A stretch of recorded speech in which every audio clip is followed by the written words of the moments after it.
Cordial saludo. El equipo de trabajo número 7 de la Unidad Curricular Políticas Públicas, conformado por Jenny Padilla, Constanza Ríos y quien les habla, María Melba Soto, presentamos el análisis del artículo titulado La búsqueda de la igualdad a través de las políticas educativas, alcances y límites, del autor Martín Carnoy, quien es un economista laboral estadounidense y profesor de la Universidad de Stanford, y según nuestras indagaciones es uno de los expertos más reconocidos en sistemas educativos a nivel mundial.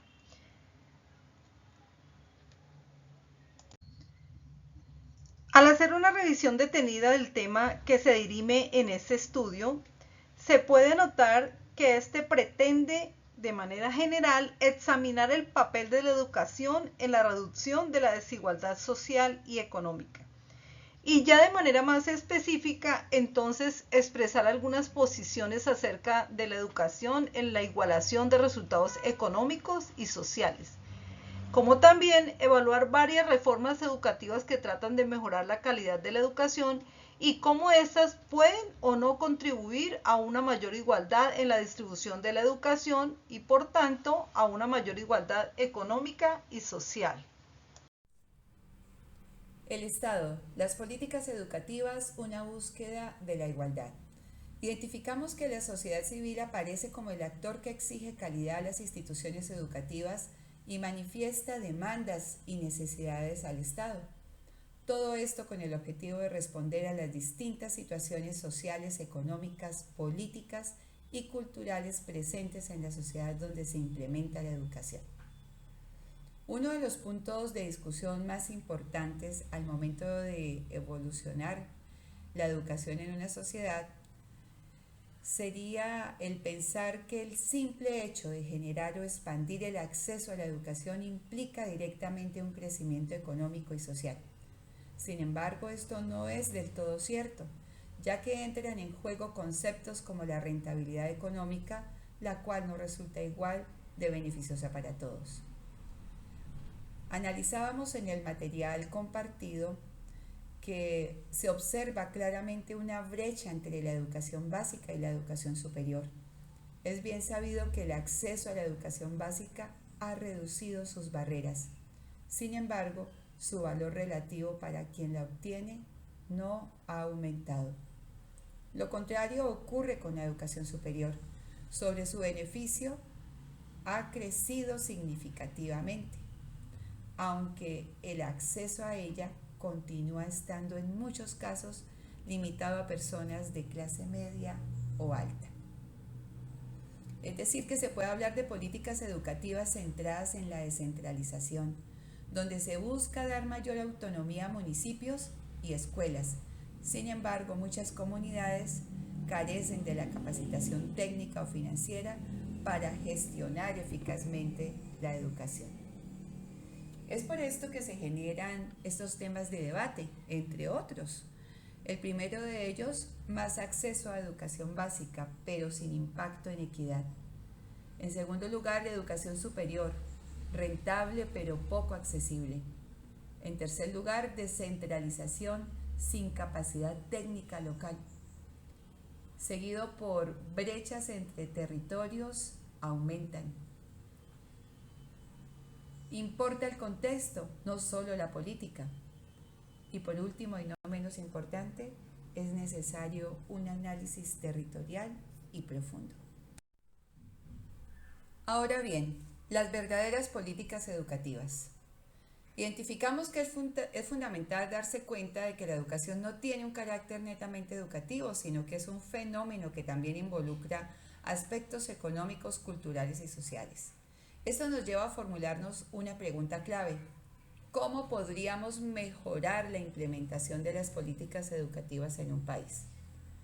La respuesta a esta interrogante implica la participación del Estado, también la participación ciudadana y el compromiso institucional, superando barreras invisibles mediante un esfuerzo coordinado, donde el Estado, como componente fundamental, utilice sus herramientas para comprender a fondo las realidades sociales de la población que protege. Al mismo tiempo, es clave la exigencia constante de los pueblos vulnerables por el respeto y la mejora de sus derechos en la educación.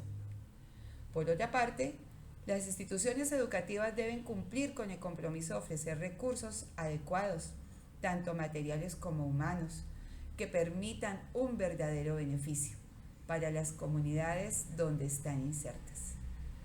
Es importante entender que la calidad educativa nunca será suficiente sin una inversión sólida en infraestructura, en herramientas pedagógicas y en una capacitación docente lo suficientemente competente como para reducir la brecha de desigualdad que aún persiste.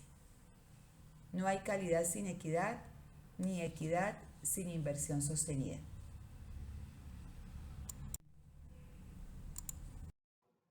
El Estado, la educación y el poder.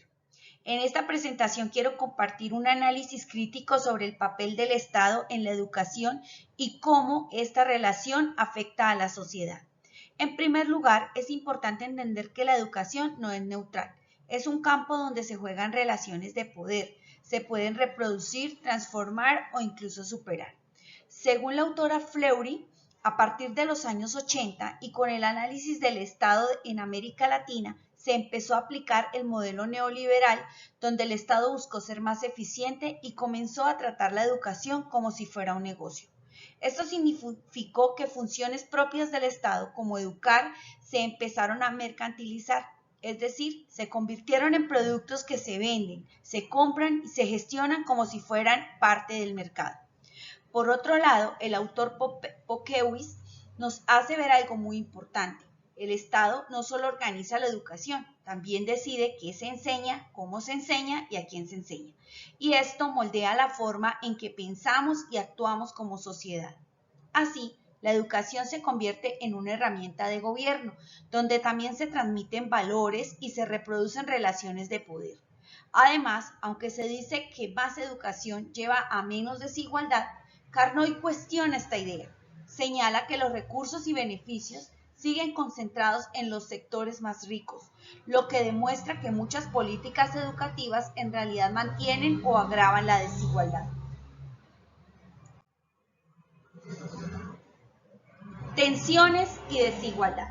Ahora bien, la UPEL plantea que la educación es un campo de disputa entre grupos que quieren conservar el sistema tal como está y otros que luchan por transformarlo.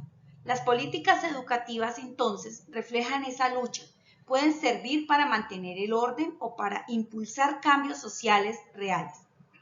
A esto se suma la crítica de Branslavsky y Cosi.